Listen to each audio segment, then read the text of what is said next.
ನಮಸ್ಕಾರ ಬಂಧುಗಳೇ. ನಿಮಗೆಲ್ಲ ಗೊತ್ತಿರೋ ಹಾಗೆ ನಾನೊಬ್ಬ ವೃತ್ತಿಪರ ಶಿಕ್ಷಕ. ಸುಮಾರಷ್ಟು ಅನುಭವದ ಒಂದು ಮೂಸೆಯಿಂದ ತೆಗೆದಂತಹ, ನಾನು ಓದಿದಂತಹ, ಪ್ರಜ್ಞಾವಂತರಿಂದ ಕೇಳಿದಂಥ, ಗುರುಗಳಿಂದ ತಿಳಿದಂಥ ಒಂದಷ್ಟು ಕಥೆಗಳು ನನ್ನ ಒಂದು ಮನಸ್ಸಿನಲ್ಲಿದೆ. ಅದನ್ನು ಹೇಳುವಂತಹ ಒಂದು ಆಸೆ, ಆ ಆಸೆಯಿಂದಾಗಿ ಹುಟ್ಟಿದ್ದೆ ಕತೆ ವಿತ್ ಕಶ್ಯಪ್. ಒಂದು ಅನುಭವದ ಕಥೆಯನ್ನು ನಿಮ್ಮ ಮುಂದೆ ಹಂಚಿಕೊಳ್ಳುವಂಥ ಮನಸ್ಸಾಯಿತು. ಇದು ನನ್ನ ಮನಸ್ಸಿನ ಮೂಲೆಯಲ್ಲಿ ಅವತ್ತಿ ಕೊಡುವಂತಹ ಒಂದು ಕತೆ.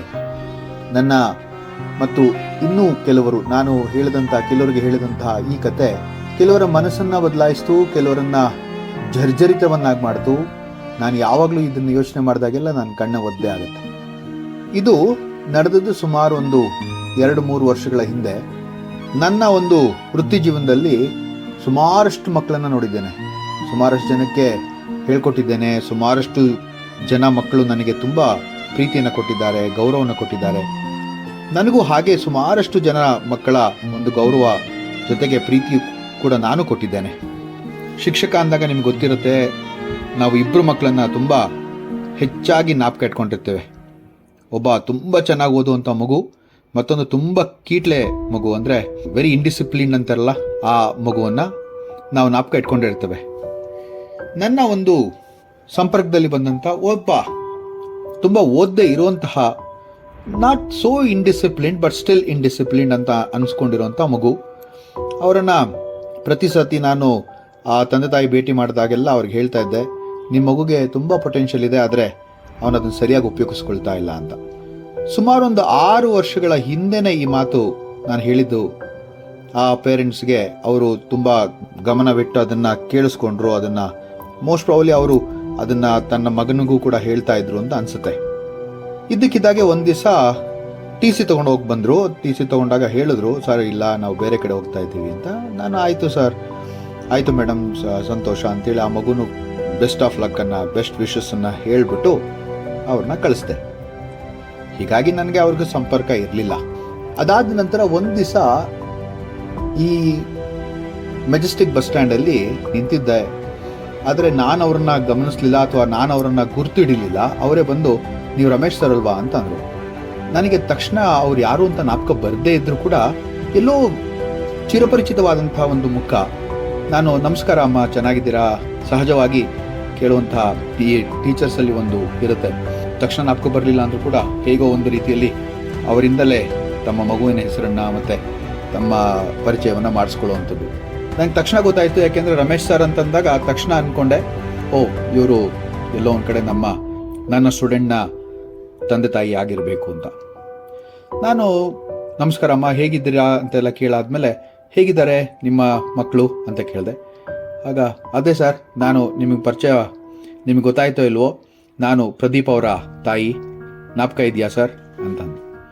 ನನಗೆ ತಕ್ಷಣ ಜ್ಞಾಪಕಕ್ಕೆ ಬಂತು ಆ್ಯಕ್ಚುಲಿ. ಯಾಕೆಂತಂದರೆ ಪ್ರದೀಪ್ ಅನ್ನೋನು ಸುಮಾರಷ್ಟು ಜನ ಇದ್ದರೂ ಕೂಡ ಒಂದು ಲೆಕ್ಕದಲ್ಲಿ ನನಗೆ ತಕ್ಷಣ ಜ್ಞಾಪಕಕ್ಕೆ ಬಂತು. ಆಗ ಓ ಹೌದಲ್ವಾ, ಈಗ ಆಗಲೇ 2nd PUC ಮುಗಿಸಿರ್ಬೇಕೇನೋ ಅಲ್ವಾ ಅವನು ಅಂತ ಕೇಳಿದೆ. ಜೋರಾಗಿ ಅಳಕ್ಕೆ ಶುರು ಮಾಡಿಬಿಟ್ರು ಇಬ್ಬರು ಕೂಡ, ತಂದೆ ಮತ್ತು ತಾಯಿ. ನನಗೆ ತಡಿಲಾಗದಂತಹ ಒಂದು ಪರಿಸ್ಥಿತಿ. ಈಗಲೂ ಅದು ನೆನೆಸ್ಕೊಂಡ್ರೆ I will get a goose bumps ಅಂತಾರಲ್ಲ ಹಾಗೆ ಜೋರಾಗಿ ಅಳಕ್ಕೆ ಶುರು ಮಾಡಿದ್ರು. ನಾನು ಯೋಚನೆ ಮಾಡಿ, ಮೆಜೆಸ್ಟಿಕ್ ಬಸ್ ಸ್ಟ್ಯಾಂಡಲ್ಲಿ ಅಳ್ತಾ ಇದ್ದಾರೆ ಅಂತಂದಾಗ ಬಹಳ ಸುಶಿಕ್ಷಿತರು ಮತ್ತು ತುಂಬ ಇದಾಗಿರುವಂಥ ವ್ಯಕ್ತಿಗಳು ಅವ್ರು ಅಳ್ತಾರೆ ಅಂದಾಗ ನನಗೆ ಒಂಥರ ಅನಿಸ್ಬಿಡ್ತು. ಅವಾಗ ಏನಾಯಿತು ಅಂತ ನಾನು ಕೂಡ ಗಾಬರಿಯಿಂದಲೇ ಕೇಳಿದೆ. ಆಗ ಆ ತಾಯಿ ಹೇಳಿದಂಥ ಮಾತು, ಇದನ್ನು ದಯವಿಟ್ಟು ಎಲ್ಲರೂ ಕೂಡ, ಎಲ್ಲ ತಂದೆ ತಾಯಿಗಳು ಕೂಡ ನೆನಪಲ್ಲಿ ಇಟ್ಕೊಳ್ಳಿ.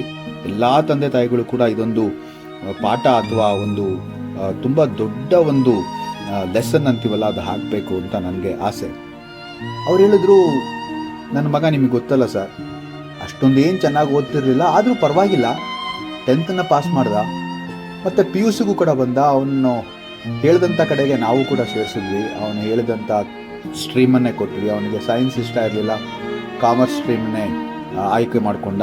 ಹಾಗೆ ಅವನು ಮುಂದುವರ್ದ. ಸೊ 2nd PUCಗೆ ಬರ್ತಾ ಒಳ್ಳೆ ಹುಡುಗನೇ ಆಗಿದ್ದ. ಅಷ್ಟೊಂದೇನು ತೀಟೆ ತಂಟೆ ತಕರಾರು ಏನೂ ಇರಲಿಲ್ಲ. ಯಾವುದೇ ಒಂದು ಕೆಟ್ಟ ಅಭ್ಯಾಸವೂ ಕೂಡ ಇರಲಿಲ್ಲ ನಮಗೆ ತಿಳಿದ ಹಾಗೆ. ಸಹಜವಾಗಿ ಎಲ್ಲ ತಂದೆ ತಾಯಿಗಳು ಮಾಡೋ ರೀತಿಯಲ್ಲೇ ನೀನು ಓದಬೇಕು ತುಂಬ ಚೆನ್ನಾಗಿ, ಓದಲಿಲ್ಲ ಅಂತಂದರೆ ನಿನಗೆ ಜೀವನ ಇಲ್ಲ, ನಿನಗೆ ಏನು ಕೂಡ ಮುಂದೆ ಜೀವನ ತುಂಬ ಕಷ್ಟಕರವಾಗುತ್ತೆ, ಯಾಕೆಂತಂದರೆ ಹೀಗಿದೆ ಕಾಂಪಿಟೇಷನ್ನು, ಹಾಗಿದೆ ಕಾಂಪಿಟೇಷನ್ ಅಂತೆಲ್ಲ ಹೇಳ್ತಾ ಇದ್ರು.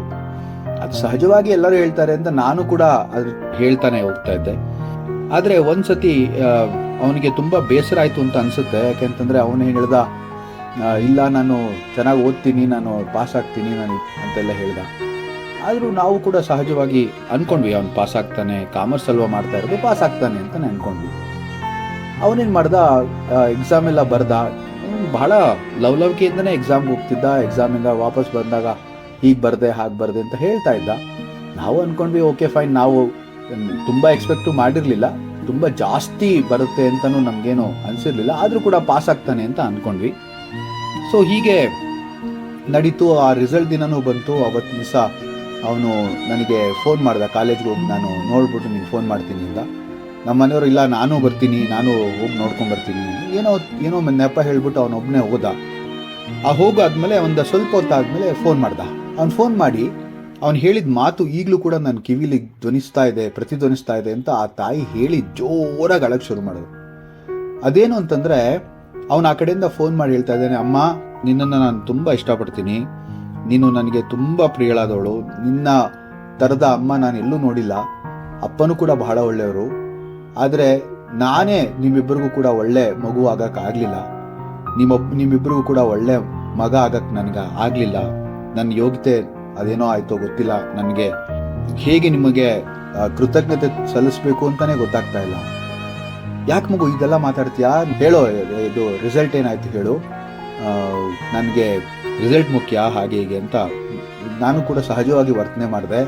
ಅಮ್ಮ ರಿಸಲ್ಟ್ ಪಾಸ್ ಆಗಿದ್ದೀನಿ, ಆದರೆ ನನಗೆ ತುಂಬಾ ದುಃಖ ಆಗ್ತಾ ಇದೆ. ಯಾಕೆ ಅಂತಂದರೆ ನೀವು ಅಂದ್ಕೊಂಡಂಗೆ ನಾನು ಏನೂ ಮಾಡೋಕ್ಕಾಗಲಿಲ್ಲ, ನೀವು ಅಂದ್ಕೊಂಡಂಗೆ ಯಾವ ರೀತಿಯಲ್ಲೂ ನಾನು ಇರೋಕ್ಕಾಗಲಿಲ್ಲ, ತುಂಬಾ ನನ್ನಿಂದ ಕಷ್ಟಗಳನ್ನು ಪಟ್ರಿ, ಬೇರೆಯವ್ರ ಹತ್ರ ಇದನ್ನು ಕೇಳಿದ್ರಿ, ಬೇರೆಯವರಿಂದ ನೀವು ಮಾತುಗಳನ್ನು ಕೇಳಬೇಕಾಗಿ ಬಂತು ನನ್ನಿಂದಾಗಿ. ಹಾಗಾಗಿ ನನಗೆ ತುಂಬ ಬೇಜಾರಾಗ್ತಾ ಇದೆ ಅಮ್ಮ, ಇದನ್ನು ಹೇಳಬೇಕು ಅನ್ನಿಸ್ತು, ತುಂಬ ಸತಿ ಹೇಳಬೇಕು ಅಂತ ಅಂದ್ಕೊಂಡೆ, ಆದರೆ ಹೇಳೋಕ್ಕಾಗಲಿಲ್ಲ, ನನಗೆ ತುಂಬ ಬೇಜಾರಾಗ್ತಾ ಇದೆಯಮ್ಮ. ಅದಕ್ಕೆ ತಾಯಿ ಹೇಳ್ತಾ ಇದ್ದಾರೆ. ನಾನು ಹೇಳಿದೆ, ಇಲ್ಲ ಮಗು ಪರವಾಗಿಲ್ಲ, ಬಾ ಪರವಾಗಿಲ್ಲ, ಹೆಂಗೂ ಪಾಸ್ ಆಗಿದೆಯಲ್ಲ, ಏನು ತೊಂದರೆ ಇಲ್ಲ, ಬಾ ಅಂತ. ಫ್ರೆಂಡ್ ಮನೇಲಿ ಹೋಗ್ಬಿಟ್ಟು ಇದ್ಬಿಟ್ಟು 5 ನಿಮಿಷ ಆದಮೇಲೆ ಬರ್ತೀನಿ ಅಂತ. ಸರಿ ಆಯಿತು ಅಂತ ನಾವುಗಳು ಒಪ್ಕೊಂಡ್ವಿ. ಯಾಕೆಂತಂದರೆ ಅವ್ನು ಪಾಸ್ ಆಗಿದ್ದ, ನಮಗೂ ಅಷ್ಟೇ ಸಾಕಾಗಿತ್ತು, ಬೇಕಾಗಿತ್ತು ಅಷ್ಟೇ ಕೂಡ. ತನ್ನ ಫ್ರೆಂಡ್ ಜೊತೆ ಹೋಗ್ಬಿಟ್ಟು ಇದ್ಬಿಟ್ಟು ಬರ್ತೀನಿ ಅಂತ ಹೇಳ್ದ.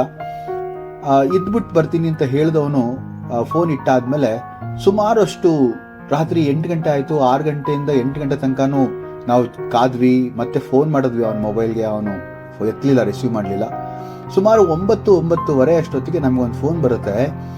ಆ ಫೋನಲ್ಲಿ ಆ ಪೊಲೀಸ್ ಅಂತ ಅವರೊಬ್ಬರು ಮಾತಾಡಿ ಹೇಳ್ತಾ ಇದ್ದಾರೆ, ಇಲ್ಲಿ 2 ಹುಡುಗರು ಬರ್ತಾ ಇರಬೇಕಾದ್ರೆ ಯಾವುದೋ ಒಂದು ಲಾರಿ, ಯಾರೋ ಒಬ್ರು ಕುಡಿದ್ಬಿಟ್ಟು ಲಾರಿಯನ್ನು ಅವ್ರ ಮೇಲೆ ಹತ್ತಿಸ್ಬಿಟ್ಟಿದ್ದಾರೆ.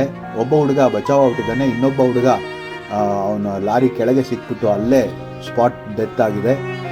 ಅವನು ಯಾರು ಅಂತ ಇನ್ನೂ ನಮಗೆ ಗೊತ್ತಾಗಿಲ್ಲ, ಆದರೆ ಅವನ ಬಳಿಯಲ್ಲಿ ಈ ಮೊಬೈಲ್ ಸಿಕ್ತು ಇದರಲ್ಲಿ, ಅದಕ್ಕೆ ನಿಮ್ಗೆ ಫೋನ್ ಮಾಡ್ತಾ ಇದ್ದೀವಿ. ಒಂದು ಸತಿ ಆ ತಾಯಿಯ ಹೃದಯ ಹೇಗಾಗಿರ್ಬೇಕು ಯೋಚನೆ ಮಾಡಿ. ಛಲ್ಲಂತ ತಾಯಿ ತಕ್ಷಣ ಕಣ್ಣೀರನ್ನ ಹಾಗೆ ಒರೆಸಿ ಹೇಳ್ತಾರೆ, ಆಯ್ತಾ ಸರ್, ನನಗೆ ನಮ್ಮ ಮಗ ಆಗದೆ ಇರಲಪ್ಪ ಅಂಥೇಳಿ ಅಷ್ಟು ದೇವರುಗಳನ್ನ ಬೇಡ್ಕೊಂಡೆ. ಸದ್ಯ ಅಲ್ಲಿ ಹೋಗಿ ನೋಡೋಣ ಮೊದಲು ಅಂತೇಳಿ ಇಬ್ಬರು ಓಡೋಗಿ ನೋಡಿದ್ರೆ ದುರಾದೃಷ್ಟಕರದಾಗಿ ನನ್ನ ಮಗನೇ ಆಗಿದ್ದಾನೆ. ಅವನು ಆ ಇದ್ದಂಥ ಪರಿಸ್ಥಿತಿ, ಹೇಳಿದಂಥ ರೀತಿ ಅದೆಲ್ಲವೂ ಕೂಡ ಈಗಲೂ ನಮ್ಮ ಕಣ್ಮುಂದೆ ಹಾಗೆ ಕಣ್ಣು ಕಡ್ದಾಗಿದೆ ಅಂತ ಹೇಳ್ತಾ ಇರುವಾಗ ನನ್ನ ಕಣ್ಣಿಂದ ಧಾರಾಕಾರವಾಗಿ ನನಗೆ ಅರಿವಿಲ್ದಲೇ ಅಷ್ಟು ಕಣ್ಣೀರು ಬಂತು. ಇಲ್ಲಿ ನೋಡಿ, ಇಲ್ಲಿ ಪೋಷಕರಿಗೆ ಹೇಳಬೇಕಾದಂಥ ಮಹತ್ವಕರವಾದಂಥ ಮಾತೇನಪ್ಪ ಅಂತಂದರೆ, ನಾವು ಪ್ರೀತಿ ಮಾಡ್ತೀವಿ, ಅವರನ್ನು ಮುದ್ದು ಮಾಡ್ತೀವಿ, ಅವರನ್ನು ನಾವೇ ಇಂಡೈರೆಕ್ಟಾಗಿ ಒಂದೊಂದ್ಸತಿ ತಪ್ಪು ದಾರಿಗೂ ತಳ್ಳಿಬಿಡ್ತೀವಿ, ಮೊಬೈಲ್ ಕೊಟ್ಬಿಡ್ತೀವಿ, ಮತ್ತು ಅವ್ರು ಕೇಳಿದ್ದೆಲ್ಲ ಕೊಡಿಸ್ಬಿಡ್ತೀವಿ, ಎಲ್ಲ ಸರಿ. ಆದರೆ ಒಂದು ಸತಿ ನಾವು ಅವರಿಗೆ ಹೇಳಿರಲ್ಲ, ಐ ಲವ್ ಯು ಕಂದ, ನಿನಗೋಸ್ಕರ ನಾನಿದ್ದೇನೆ ಅಂತ ಹೇಳಲ್ಲ. ಐ ಲವ್ ಯು ಅಂತ ನಾವು ಹೇಳೋದನ್ನ ಮರ್ತೋಗ್ಬಿಡ್ತೀವಿ. ಆ ತಾಯಿ ನೆನೆಸ್ಕೊಂಡು ಹೇಳ್ತಾಳೆ, ಅವನು ಹೇಳ್ಬಿಟ್ಟ, ಅಮ್ಮ ನಿನ್ನ ಪ್ರೀತಿಸ್ತೀನಿ, ನಿನ್ನಷ್ಟು ಒಳ್ಳೆ ತಾಯಿ ನಾನು ನೋಡಿಲ್ಲ, ಅಪ್ಪನೂ ಕೂಡ ಒಳ್ಳೆಯವನು, ಇದೆಲ್ಲ ಮಗು ಹೇಳ್ಬಿಡ್ತು. ಆದರೆ ನಾವುಗಳು ನಿನ್ನನ್ನು ತುಂಬ ಇಷ್ಟಪಡ್ತೀನಿ ಕಂದ, ನಿನಗೋಸ್ಕರ ನಾವಿದ್ದೀವಿ, ನೀನು ಒಳ್ಳೆ ಹುಡುಗ, ಹೇಳೋಕ್ಕಾಗಲಿಲ್ವಲ್ಲ ಅಂತ ಕೊರಗಿ ಇಡೀ ಜೀವನ ಸಾಯೋಗ ಆಗ್ತಿದೆ ಸರ್ ಅಂತ ಹೇಳಿದಾಗ ನನ್ನ ಕಾಲ್ ಕೆಳಗಿರೋ ಭೂಮಿ ಕುಸಿದಾಗೋಯ್ತು.